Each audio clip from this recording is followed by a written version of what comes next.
to today's episode of Healthy Soul Talk with Dr. Kimberly Thomas. I am Dr. Thomas, and I am so excited to keep journeying into these episodes of My Why. And so today, we're just going to jump right into my professional why. And of course, I have my partner here, Milton. Milton, how you feeling today? I'm feeling good, and you? I'm doing well. So you ready to jump right into it? Yep, let's get into it. All right. So last episode, we talked about your personal story, your what, and today we're going to talk about purpose and motivation. My question for you, Dr. Thomas, is what personal values guide your therapeutic work? So let's see here. I appreciate that question because a lot of times while we're focusing on our professional journey, we don't get to get into our personal values. Because sometimes that can be looked at as, a contradiction sometimes. And so I really want to zone in on the personal values that really keep me going in this field is understanding that we all go through trials and tribulation. Right. My personal values that help guide my therapeutic work is having that level of compassion that just because I'm in this profession, I don't know everything. I haven't experienced everything, and I'm not above experiencing anything that I help my clients go through. And so it's just a humbling value that I have to know that I have the honor. I look at providing therapy as an honor. Somebody's trusting me with the deepest, most painful parts of their lives. And I just have such value of that because they chose me. Right. And so I don't take that for granted. So I'm always honored and always humbled when someone comes in to say, hey, I need to share my story and I'm looking for you to walk alongside of me. That really shows me that the connection is being made and that they trust me. And I value trust. Right. I value trust in personal and professional relationships. And so to have that on the professional side where people trust me with the narratives of their pain and their stories, I place great value on that. That's good. Now, while doing therapeutic work, how do you stay connected to your why amid professional demands?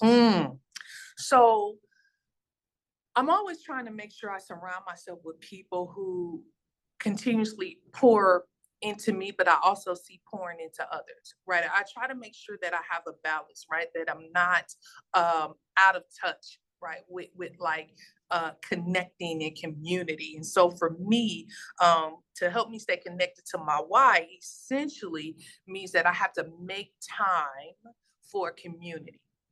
Right, my own community, because if I'm continuously asking clients, if I'm continuously encouraging people that I serve to stay connected to their communities, to find outlets that's long and short term, then I have to make sure that I also have that in place. And so when you talk about professional demands, the demand is time, the demand is being emotionally and physically present, right, for many people throughout the week, the month, the years. And so I have to I've had to be really intentional about staying connected to community. And that's not always been easy, right? It's not always been easy. So I will say that has been some trial and error. That's been some, coming out of my comfort zone, stepping outside of my box. And so while I don't let everybody in right close to me, I'm very selective. I'm always intentional about staying connected to community and support, because that keeps reminding me of my why and my purpose.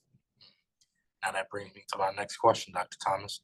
How has your definition of helping evolved since you began? So, and it continues to evolve, right? My definition of helping continues to evolve because the world in our society is always changing. It's been continuous in change, right? It's been inconsistent with how we treat people. It's been, it has its turbulence. And so it has its tragedies, it has its ups, and it has its downs. And so I really, in my mind and how I operate and I function, when I think about the word helping, there's an ing there. And so it is an emphasis placed on this is a continuation of, right? And so that definition of helping continues to evolve, with meaning how flexible am I being with supporting people that I serve, right? Even in my industry, among my peers and students and supervisees, like I'm continuously asking, like, how can I help you today? Right? Am I listening enough? Am I listening intentionally to make sure I understand what my position is in your life today, what my role is in your life today? Because we're always evolving as humans and things are always changing. So that helping, to me, that definition of helping is making sure I stay continuously open and flexible as to how I help people along this way. Okay, got you. Now, how do you maintain integrity in systems that may not always support it? So that's a good one, because we're in a world where systems don't always work with the type of care or the level of care that we need. And so for me, it's communication with people around me, whether that's the legislators, whether that's the clients that I serve, even among my peer groups. I'm continuously listening, but I'm also trying to be responsive and proactive about making sure that, not only just integrity is maintained, but the operation within our code of ethics is maintained to do no harm. And so that requires authenticity, that requires honesty, that requires creativity, right, as to how we can continue the work that we do, even when systems around us don't really support that. And that can range from, the number of sessions that a person needs to, how much is covered, to, what they pay out of pocket. And it can also be to, the level of care that they need is not always available. And so we have to make sure that I create systems that can give them the best support, even if it comes from multiple layers of care. I'm always trying to be intentional about how, right, people get served. Okay. Now, while working and helping people, how do you balance professional boundaries with authentic compassion? How do I maintain professional boundaries with authentic compassion? And you talk about that word balance, right? So for me, in the work that I do, because I work in underserved communities and I do a lot of telehealth, across the states. And so for me, I have to make sure that everybody understands parameters, right, of how we can work together. So that can range from, in the consent process as to, this is how the process would go for this therapeutic encounter, right? But also understanding that authentic compassion comes from making sure people understand how they are going to be served. Right. So for me, that balance with professional boundaries with authentic compassion is to say, hey, this is what we can do with the time that we have. And people really appreciate that. Nothing like being, blindsided, right, with what you think you have, but it's not really that. And you're coming across a certain way. That energy is there, if that makes sense, when something is being hidden from the process. So having professional boundaries is being open, honest, and transparent with, like, the services you can and cannot provide, but also what resources you have in place to walk alongside this client. And to me, that's authentic compassion, right? Is to say, like, although this appears or this may be this way, this is some other ways we can navigate this journey. Alrighty, got you. Now, in what ways do you bring your authentic self into the therapy space?